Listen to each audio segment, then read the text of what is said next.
Hi, Phoebe. Okay, so you're talking about this question, -12 minus 8 minus 1.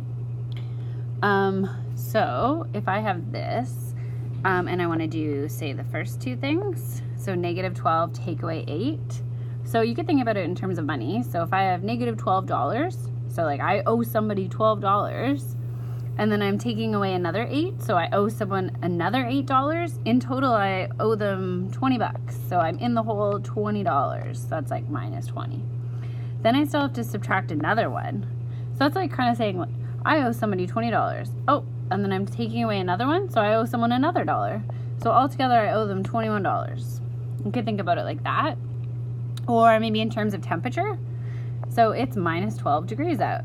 And then it drops another 8 degrees, so now it's minus 20 degrees. And then it drops another degree, so now it's minus 21 degrees. If that helps. Or you could think about it on a number line.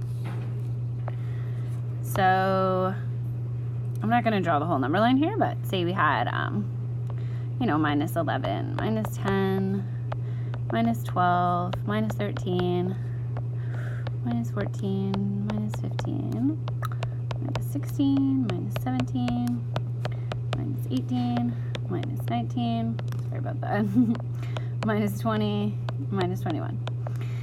Sorry. So say I'm starting off with -12 here.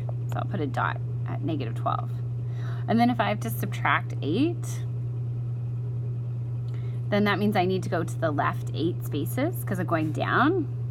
Like subtracting is going this way and adding is going this way. So if I need to go down 8 spaces, 1, 2, 3, 4, 5, 6, 7, 8, that would put me at -20.